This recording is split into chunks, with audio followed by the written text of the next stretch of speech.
Howdy. No, I don't know. I wanted to differentiate. You wanted to not be a hey guys. Hey guys, because that's boring. Uh-huh. And you know what? You can also include this in the intro, and then, bam, you insert the theme song, and then we actually begin. Like, you just include the banter. Right. Yeah.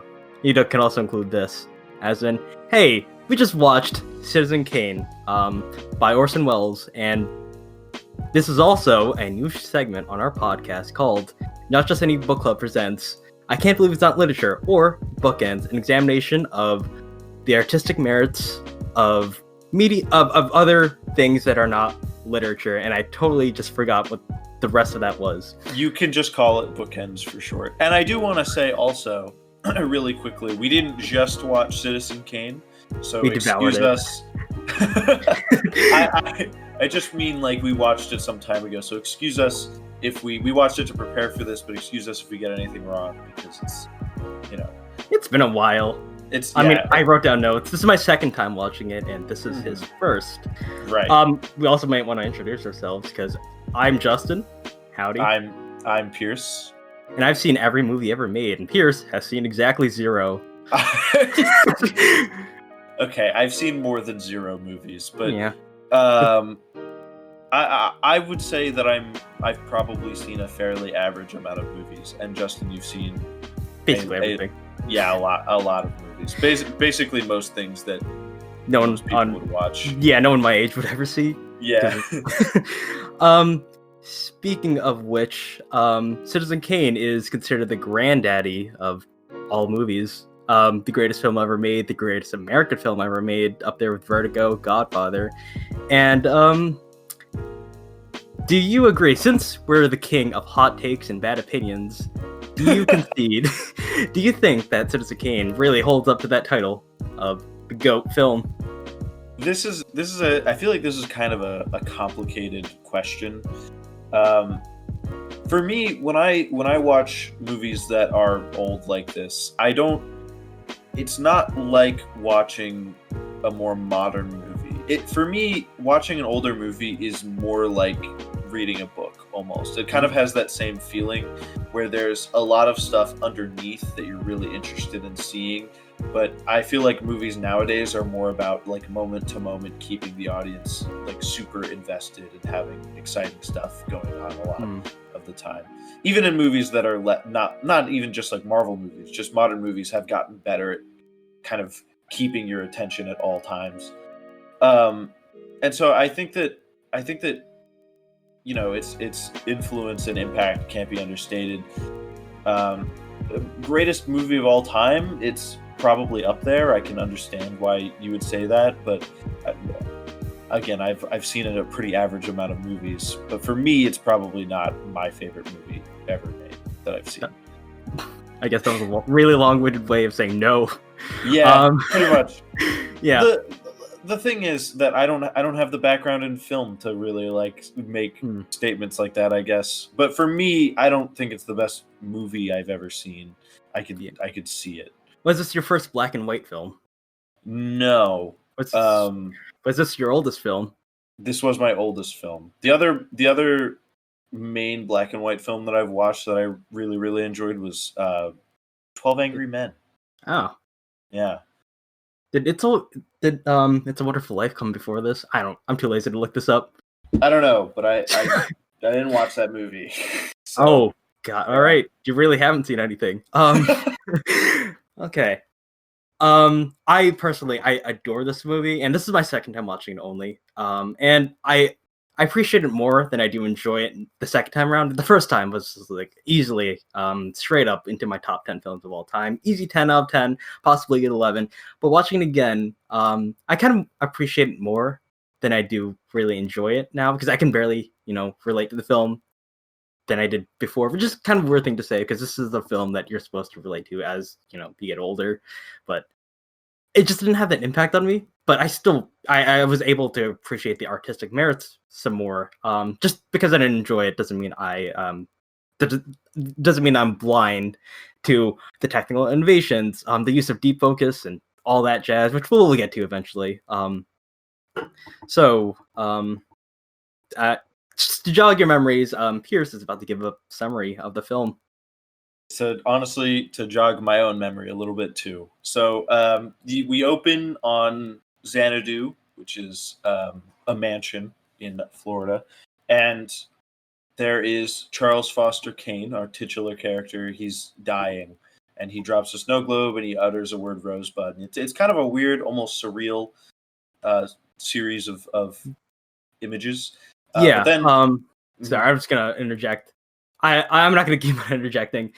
If it, the way that this film opens up, it's like it just opens up on no trespassing, and the irony is that we're gonna get into someone's life, and then it is like kind of like a bit of like gothic horror on like how has like a bit of a castle like feel. It's stormy, it's raining, and especially the black and white really helps with this, and it just makes everything just feel almost like a horror film, almost.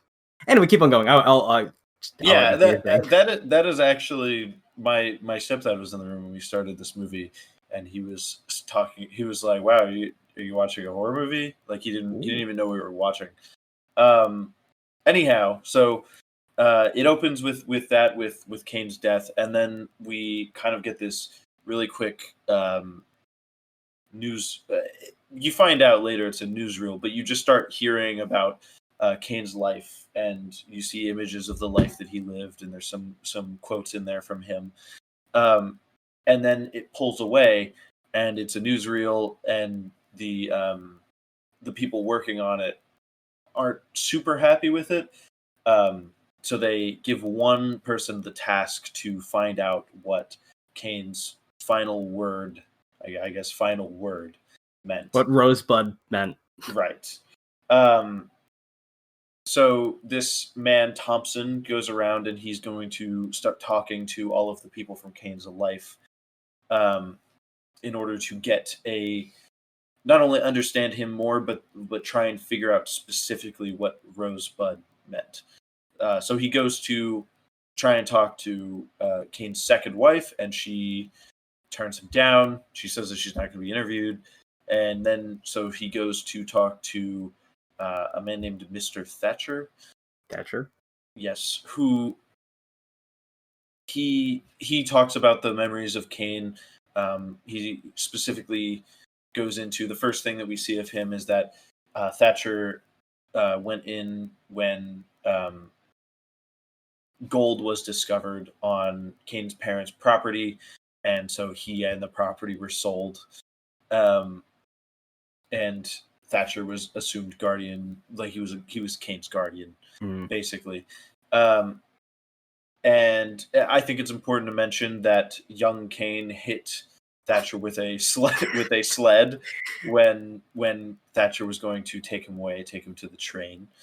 Then we jump to Kane having control over his newspaper, the New York Enquirer. He's in his 20s, I think, and Thatcher is furious at him because he published something that went against the business interests that both Thatcher and Kane were involved in. And then we jump to an older Kane selling his newspaper to Thatcher after the stock market crashed in 1929.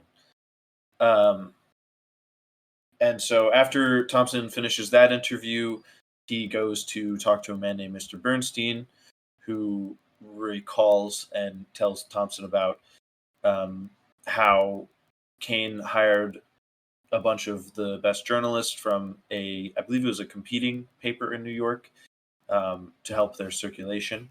And I feel that's the real main thing. He also talks about him marrying the niece of the president. Yeah.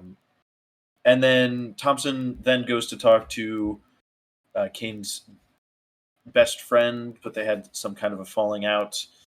Jedediah Leland. Leland, he talks about how Kane started his political career, how Kane and his first wife, their relationship kind of fizzled out over time, and how Kane had an affair, and how that the scandal that came from that affair destroyed his political career. He also talks a little bit about the start of Kane and his second wife's relationship and how he made her sing, and she liked singing, but he made her turn that into a career. Yeah. Right. And even though she wasn't talented and wasn't ambitious enough for it, and then he talks about how he wrote and he started a negative review of it, which was put in the paper, but it's later revealed that Kane fired him over that and then finished it for him before he printed it. So yeah. Do you have something to interject with? No, I thought you were about to end there. No. Okay. No, just keep it going. I was trying to remember if now was the right time to jump to the next person, which I'm pretty sure it is. So then okay. Thompson gets an interview with Susan, Kane's second wife, and she tells him about how she, I believe she tried to commit suicide to get Kane to stop. Yeah, it was implied. Right, to let her stop singing. And then she and Kane spent years kind of living in almost isolation in Xanadu, their mansion.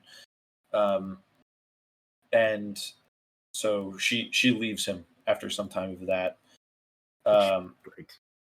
Yeah, it breaks him. We don't know the extent to which until Thompson goes and speaks to the final person he speaks to about Kane, the butler. And the butler tells I just wanted. What do you think of that jump scare with the bird? Oh yeah, that was really weird. I was very confused. Yeah, apparently no one knows why it was put in. Orson Welles said it was just to make sure the audience was awake. Yeah. So there's no reason why. Yeah, at the beginning of the flashback, as Thompson's talking to the butler, there's a jump scare with a bird. So it's it's weird.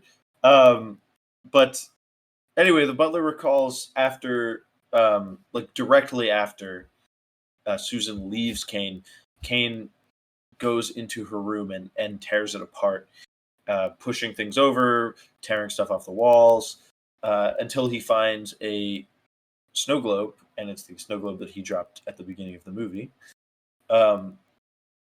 And he walks off. And then we jump back to the present where Thompson and the rest of the people who work with him are taking pictures of the art that Kane kept.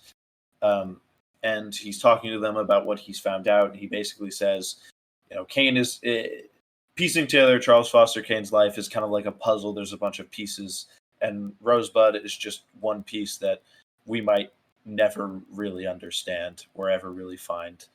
And they walk out of his mansion, and and the camera pans over, and you see people selling Kane's things and burning the things that can't be sold or can't be sold for that much.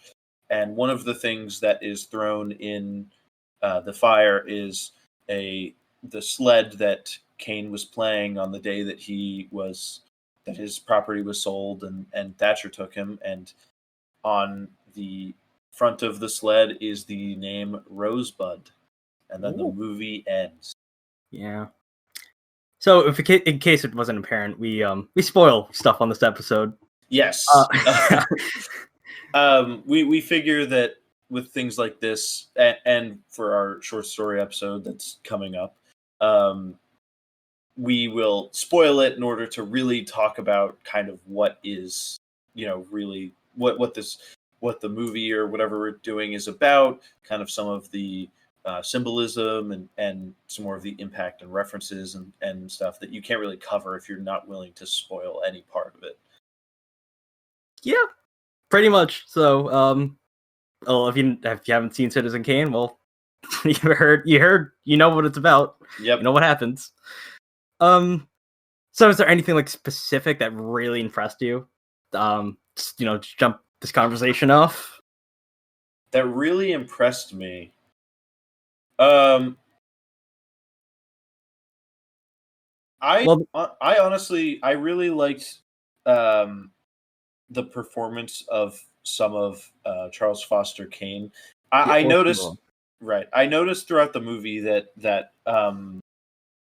This era, from what I've seen, is it's kind of like the midpoint between where we're making plays and we're making movies. Yeah, Like because the it's films kind are of essentially like film plays during this right, era. right.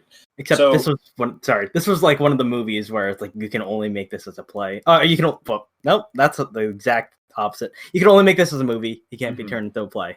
Anyway, right, but the performances are still kind of a reflection of the era it was made in. really. Um, I think so, but what I was going to say is I think some of the performances really stand out as they start to break away from that idea. Mm. I remember most of the performances in the scene where we find out that Kane's affair is going to be revealed by Jim Geddes. I think most of the performances in that are a reflection of the fact that people were starting to break away from the conventions of Hmm. performance in plays, and I think you see that throughout the entire movie. Yeah. But that was one part that really stuck out to me. Um. Well, it is kind of a. I think it would be a reflection of the profession because most of the actors here were not first-time film actors because they were well established in the theater world, and especially the Mercury Theater. Because Orson Welles was a director there, Hmm. and he was also an actor, obviously, and he gained lots of fame in the theater world, especially for his radio show, War of the Worlds. And if you know the infamous story behind that, it's that it was so realistic that people actually thought they were being invaded by aliens. I don't know how Yes. accurate that is, but it's still infamous. We talk about it to this day. Hmm.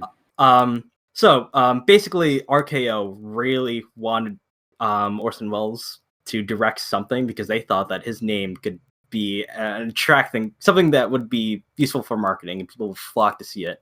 So they essentially gave him a blank check. I think $500,000, and that was unheard of because you usually never go art over profit, but Hmm. this was a first time thing, and it paid off. Well, not necessarily at the beginning because this film didn't do very well at the box office because I was reading about that. It didn't have as big of a splash as they wanted it to. It really like kind of underperformed what they were expecting. well, it made its money back eventually. But do you know Yes. why? Um, because Uh, it is a big controversy surrounding this movie. I'm guessing you don't know why. I don't know why, actually. William Randolph Hearst tried to make this film like he thought this film was about him, and it was a very deconstructive parody about him. Made a mockery of him, and he thought the film was about him.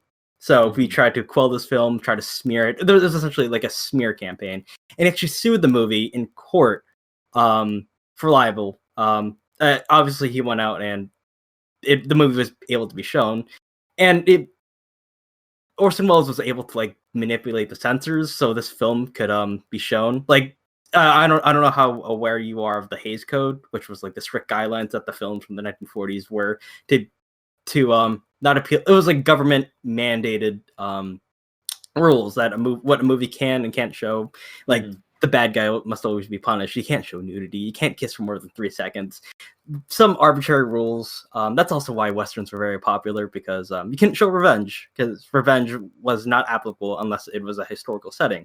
Mhm. Um, the way that Orson Welles was able to like get away with a lot of it was that I think he knew one of the censors personally, and he knew that I was a big Catholic. So when he showed the movie on the screen, um, he was walking out and he accidentally quote dropped a rosary end quote and like picked it up like sorry I was with my rosary and the film got passed and there were multiple other strategies for this film to get through the censors like um there was that singing and dancing scene with that Charles Foster Kane song.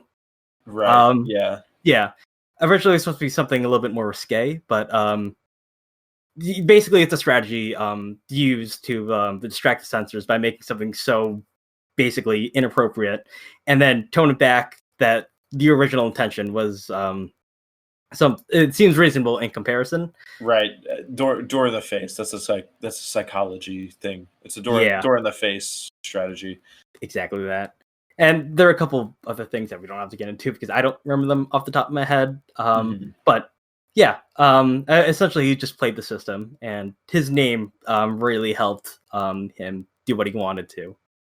Um, the thing that struck out to me though, since you really like the acting, also fun fact, this was the first film to have like makeup like go from young age to old age, and he Mm. sat in hours of makeup, like 3.5 hours each day of filming. So that's something. The thing that really stuck out to me was the audio and the cinematography. Because I know it's like a kind of a meme. If you look up anything about this movie, you'll see how people start raving about how this was the first film to show a ceiling, and it's true. Like I remember going on a binge of like old 1940s films, like film noir and stuff, and it's something that really is shocking in comparison if you like watch this movie because the cinematography is just unmatched. Him using low angles to first make the actor seem larger, so it makes him more intimidating.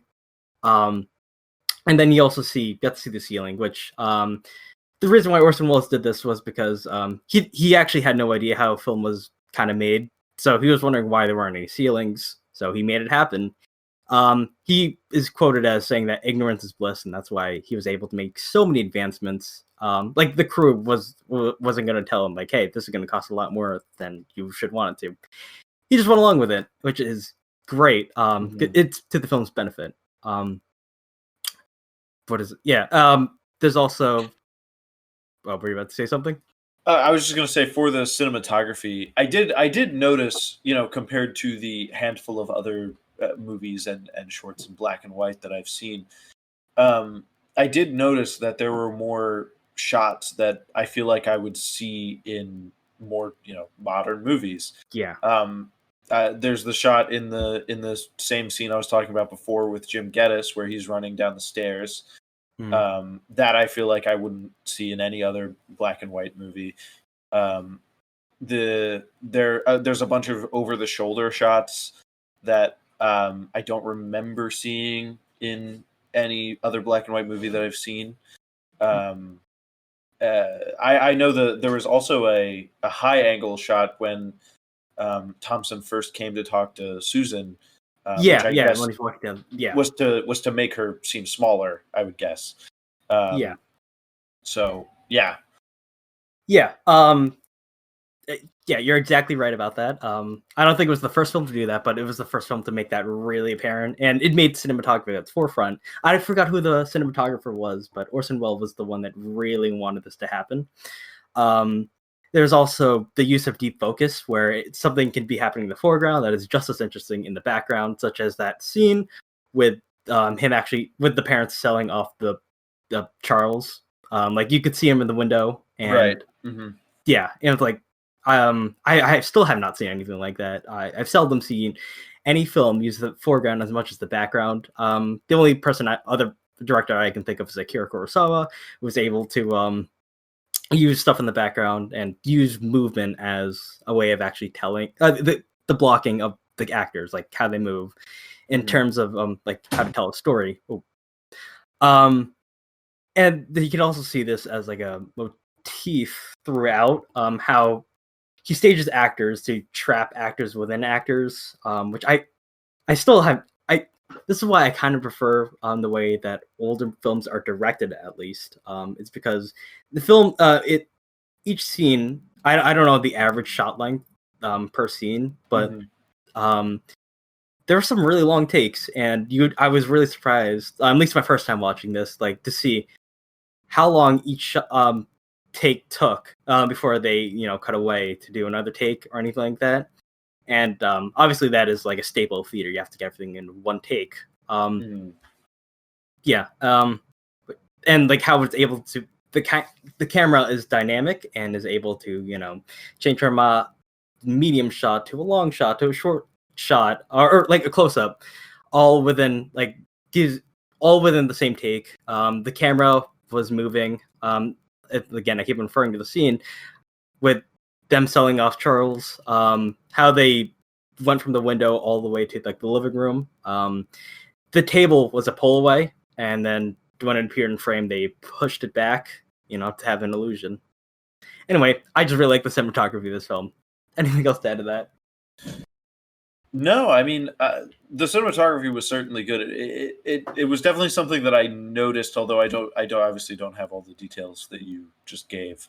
It was certainly something that I noticed that it didn't seem like cinematography I would have. It didn't seem like cinematography similar to other black and white films that I have seen. So yeah, you can definitely even tell by today's standards that it was innovative for the time. Yeah. Also, I looked it up. The cinematographer's name is Greg Toland. Ah, well, yes. I really hope that. I think it's gonna make it big one day. We'll see. Do we want to talk more about content also of the movie? Yeah, like the story. Mm-hmm. I wish I looked into more about the parallels between William Hearst. Eventually, like after he died, William Hearst died at least. The Hearst estate was able to come to terms with it and like stop trying to suppress the film, and now it's widely revered as a classic. Not that critics weren't, like disappointed with the film. Even immediately, some critics are calling it one of the greatest films they've seen. Yeah, but I know I read internationally it wasn't as well received, especially I think in France, because some people at the time in France thought that films should be made about the present and going forward and not look back to the past. It is interesting. I did not know that. So yeah. Hey. Yeah. I don't really need to go into the life of William Hearst besides the fact that he is credited with creating yellow journalism and sensationalism. Right. But also he was also credited. He was one of the people that I just found out this fact and do want to share with you. William Hearst. I forgot the name of the newspaper he ran, but when Hitler rose to power, people were thinking that he was an anti-Semite because he adopted Woodrow Wilson's phrase "America First," and the Jewish community was taking some concern with that. But once like Kristallnacht happened, he was the first newspaper to put the atrocities of the Germans on the front page, while every other newspaper in the country was like putting in like the back pages or like something that's barely worth a mention. So that's cool. I mean, terrible person.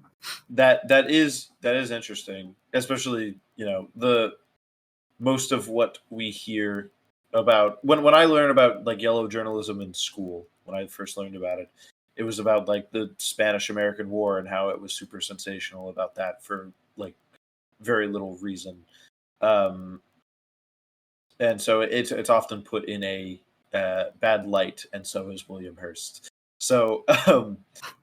So it's interesting to hear something good about the man. Yeah. But yeah, content. The content of the film, the actual movie. Yeah, I really enjoyed like especially on the second watch, like how the narrative technique of telling the film almost out of order. I know it's like completely out of order because it is like telling his life story is almost completely like kept linear, except for like the two stories at the end with Susan and Emily. Was that the president's niece? Yeah, there's also at the beginning where they kind of jump around because they go from him and his house being sold to straight to him already having an established paper, and then straight from that to him selling his paper. Effective storytelling. Yeah, but yeah, I think that overall, just from the natural arc is really interesting. Yeah, like how he becomes the opposite of what he never wanted to be, the person he's sworn to destroy. Yeah, from someone from the defender of the common man into someone that quote wants tells people what to think. It's also very interesting to see like how his downfall like just kind of happens because he's so prideful. Right. Oh,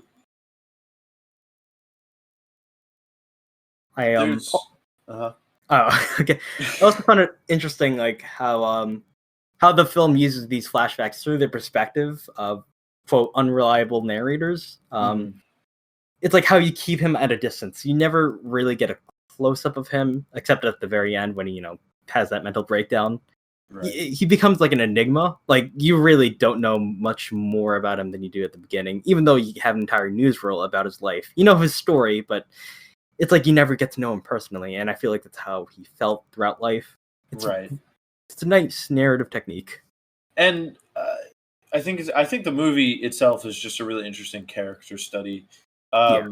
It's kind of a story about people being corrupted by their situations, which is something I would say probably as old as people have been telling stories, that arc. Exactly. But it's told so well and in what was basically a brand new format at the time. Out of order. Yeah. So yeah, just Citizen Kane, a great arc for the character. Yeah. He's considered a tragic figure. Oh, also our theme for the month is anti-hero, so it is applicable. Yes, because I feel like it's applicable in a very specific way too. I'm sure there's a specific name for this, but someone who aspires to have these heroic qualities and then becomes almost the opposite of what they stood for at the beginning. Tragic hero? Is that a tragic hero? I don't know. I feel like because I know there are specific kinds of anti-heroes, so yeah, I don't know if there was like a specific type of anti-hero that fits into that title, into that description. Yeah. I don't know. We got to do research on this. Yeah. Also, what did you think about Susan singing? It wasn't like terrible. No, it wasn't bad. It was, I know. Like honestly, I wouldn't have minded it. It's just like the film was telling me it's bad, so I was like, oh, I guess it's okay then. I mean, I probably wouldn't do top dollar to see it. The quote wasn't it that she didn't have the some people can't, or was that? Are you talking about the music teacher that went? Some people can, some people can't. Yeah, but I'm talking about she doesn't have the talent nor the aspiration or something. Yeah, something along those lines. Yeah, and how like he forces her into this thing that she doesn't want to be in.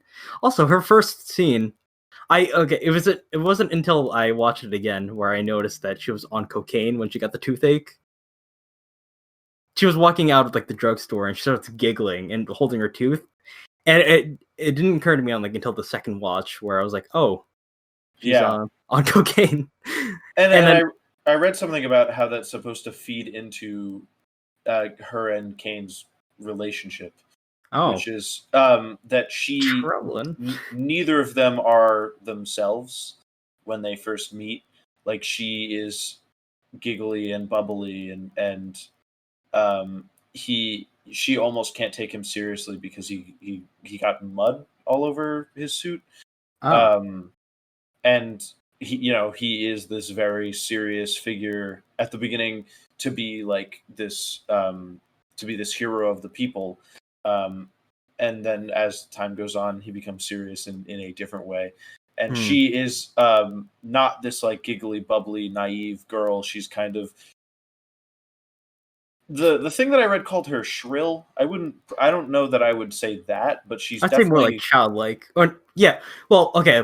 To bring an interesting comparison, it's like when Charles Foster Kane like hangs out with her for the first time.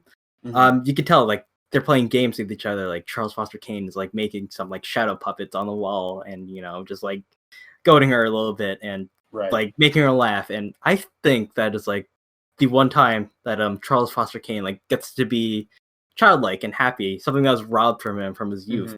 So that could have been like the first time like he felt grounded and he really saw himself in her, maybe, possibly. But yeah, the thing that I read basically was saying that she wasn't all that. She's not all that naive, and she wasn't all that in their first meeting. I also do think that she did have some singing talent. The main thing that I kept seeing was that she had trouble hitting high notes, which I feel like without training, everybody has trouble hitting high notes. Yeah, but like the coach told her that she was just hopeless. Yeah, right. It was that was certainly weird. Yeah, but like during the opera scene, this was like probably my favorite moment of the film, where it's like during the opera, it tells you without words, it's just like how everybody feels and like how the reception is. Just like that guy, I think it was Jedediah. He was Playing. He was cutting the playbill or the paper or whatever he had. Yeah, and you could just tell, especially with the music cueing and it being like really intense. You can kind of feel like her being uneasy and pressured into this, and like you could see that the audience really just does not care.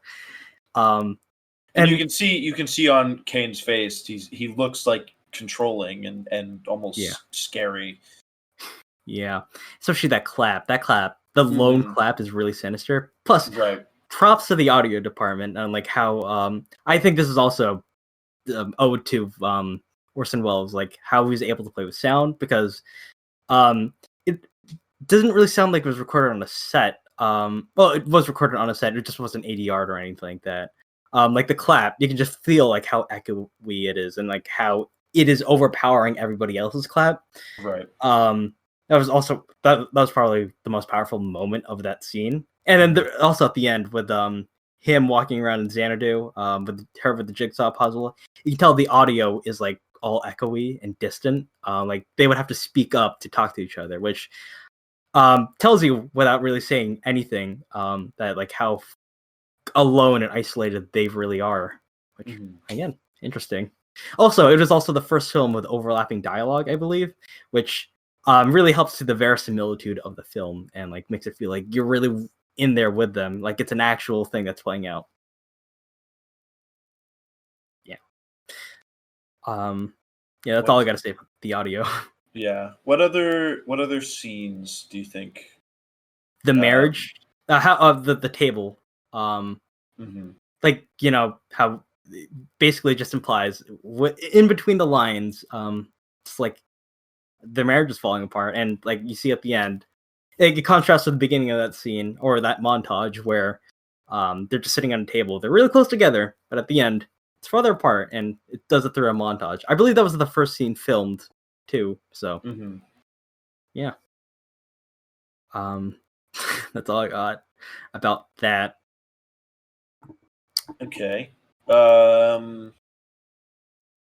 We haven't talked much about his rise. I think we should talk a little bit about that, because we've talked about the very beginning where he's the very beginning where he's sold and that he's kind of lost childhood. But then there's this, we haven't really talked about the point between there and where he starts to fall. Yeah. So I think we should talk probably a little bit about that, at least. His rise. Yeah. Also, I plus that part of the film, it contrasts with the end.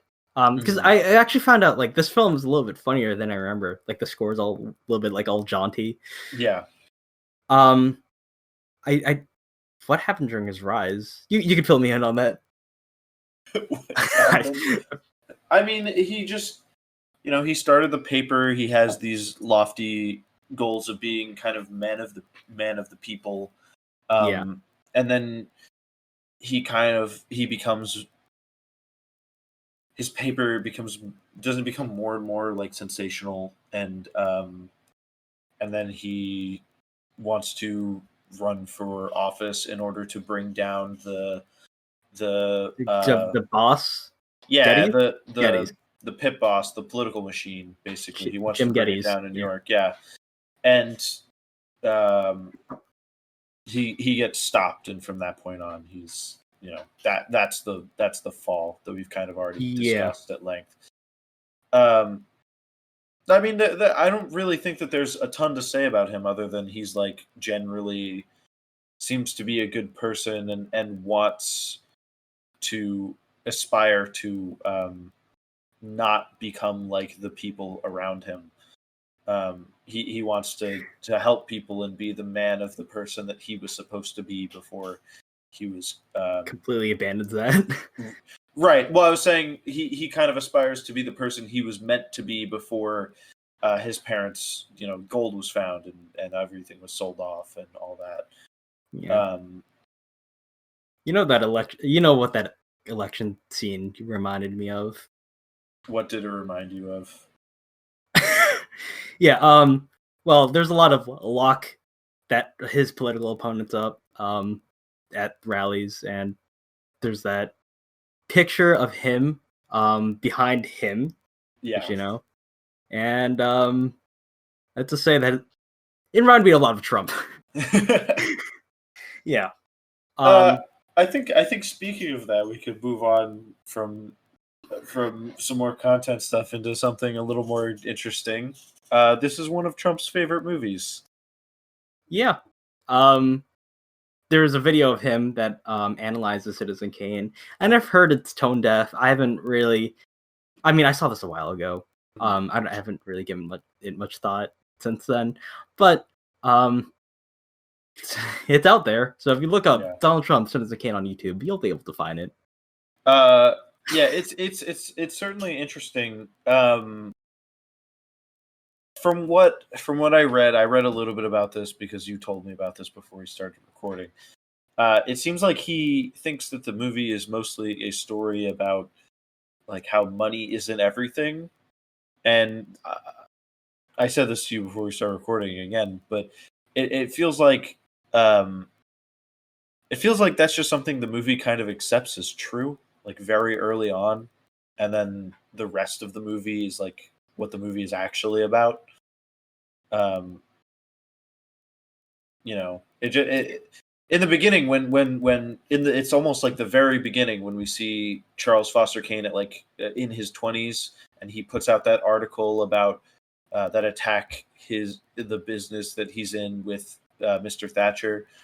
That is kind of showing that money isn't everything to Charles Foster Kane, and that's just kind of something that we accept as true going in, and the rest of the movie is like an actual like what we're actually trying to discuss and see. I mean, I'll probably look up his analysis and probably accept it as wrong. Yeah, but let's back away from this controversial topic. Even though I brought it up, I just wanted to say that it's out there, and it's not super controversial. It's not like we're saying anything about Trump himself. We're just saying that says Charles Foster Kane's political speech kind of is parts of it, not all of it, but parts of it certainly remind of Trump, and this just so happens to also be Trump's favorite movie, but he seemed to have missed the point.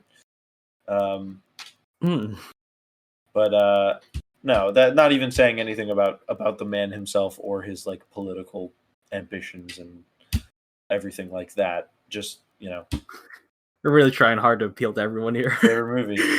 Listen, yeah. I'm a pretty diplomatic person. I like to think I could appeal to everyone if I wanted to. Yeah. Also, Orson Welles, that guy. I've talked about like how he's basically a Renaissance man. He's a theater director, radio guy. He also didn't really have a love for film. Even before directing this, he thought of film just as like another business. But like until he directed this, like he's obviously watched films before, and I don't have the list of directors that inspired him, but two films specifically inspired him. One, The Cabinet of Dr. Caligari, which is actually the first film to show ceilings, and I also really enjoy that movie. It's a silent film. It's a German neorealism, German expressionism, and it's a good film. I don't personally love it because it's not something that's made for me, but it is certainly something that you should really look into if you really want to delve down to what inspired Citizen Kane. And the other big one, is Stagecoach by John Wayne, which I am not a fan of. Very not much a fan of, especially a lot of John Wayne movies I have lots of problems with, especially The Searchers. But that's a different topic for a different day. Orson Welles reportedly watched this movie up to 40 times in preparation to make this film, which is an excessive amount. Probably shouldn't be watching anything 40 times in a row or in trying to make a movie. That's just my opinion. And I really don't see the parallels between Stagecoach and Citizen Kane. Because one's like a Western cowboy film, and the other one's just a deep, stark character drama. Really don't see what he saw in this movie in the process of making this movie. And I really hope we don't ever cover that film because that film is kind of boring. Well, I haven't seen either of those movies, so I can recommend one. I don't recommend the other. I don't really have much to say about that, except clearly, whatever preparations he made worked, because he made what, in my opinion, is somewhere near my top movies that of all time, and what a lot of people say is the best movie of all time. So yes, clearly, whatever he did worked. So I don't know. I can't criticize him too much, I guess, for his preparation. Watch a mediocre movie 40 times in a row, and you maybe make a masterpiece. Yep. Yeah. I think I've covered everything I really wanted to say about this film. It is definitely my favorite film, or one of my favorite films of all time. It's fallen off a little bit after my second viewing, but I can't deny its genius and brilliance. It's also really hard to say, oh, this is my favorite of anything of all time. Well, especially Citizen Kane, because it's like the most basic movie you could say. Right. It's like saying your favorite band is the Beatles or Queen. Mm-hmm. It's like, wow, boomer. Yeah, pretty much. Yeah. Yeah, I don't have anything else to say. Maybe we'll put a clip of that on the Twitter. Yeah. Oh man, I'm struggling to think of something of a closer for this that wraps up everything. But I guess really quickly before we finish it off, I guess even though you just listen to this whole podcast of us talking about it, I do think this movie is still worth a watch if you haven't seen it. Why would you listen to this entire thing if you haven't seen it? I don't know. Maybe sometimes I watch videos on movies and stuff I haven't seen or read or played. Sometimes I listen. Although this is a pretty long form thing. Yeah, to actually, listen to. If did you know it was a sled before you watched this movie? Because I did. No, I did not actually. Oh, okay. I was very confused the whole time about what Rosebud was. What did you think it was? Very end. I thought it was probably something to do with one of his relationships, like because clearly he had lost some. There was something lost in the transition to his second marriage, because he seemed really happy with her before they, everything happened and they got married. So I thought it was maybe something like that, but what it actually is a symbol of his lost childhood and him losing the person he was supposed to be. I feel it makes a lot more sense. Yeah. Now that I know. But yeah, it's I don't know. I guess if you haven't seen it in a long time, watch it again. Yeah, I hope this inspires someone to watch it a second or third time. Yeah, because you can really appreciate the craft on repeated viewings. Usually, I don't watch movies more than once, even if they're very good, because I don't want to take away the magic. And even though the magic was blunted a little bit this time, I was able to appreciate it even more. Especially all the foreshadowing. I was able to focus on the cinematography even more. Basically, watch your favorite stuff a second time so you can reevaluate it. Yeah, and yeah, especially I feel like masterpieces of any kind, books, movies, video games, you can, if you enjoy it a second time and just go over it again, you kind of catch all the little things that you might have missed. So yeah, I'll probably watch it again at some point. Woo! That is my job, to get people to watch things they usually don't watch. Are you going to be scouring down the AFI top 100? Maybe I will. What is that again? The American Film Institute's top one. They made two lists of this, 2007 and 1997. Mm-hmm. It's a good selection of films. Some stuff I don't agree with, which I watched Taxi Driver recently. Yes. So that's check that one off. Okay, cool. Oh. Yeah, maybe I will. And I hope the listeners at home and or who are driving or whatever you're doing while you listen to a podcast, I hope you do the same. Just watch more old stuff, or Yeah. do something. Real quickly before I close off, next week we will be uploading our new Between the Chapters kind of redux show, I guess you could call it. Yeah, because Because the old Between the Chapters is gone. But the new one is coming out next week. Our first episode of the new Between the Chapters show is going to be the short story Memento Mori by Jonathan Nolan. Christopher Nolan's brother, which we won't refer to Jonathan Nolan by his first name. Hell no. He's Christopher Nolan's brother. Yep. So yeah. How do we close this? I don't know how to close this. If you think I'm going to say goodbye Prometheus for this episode, I am not, because that's going to oversaturate that joke and we're going to beat it to the ground, so I'm not going to do it. We'll think of something along the way. I mean, whatever that may be. I mean, you already said it, so I guess that's it. Yep, that counts. God damn it.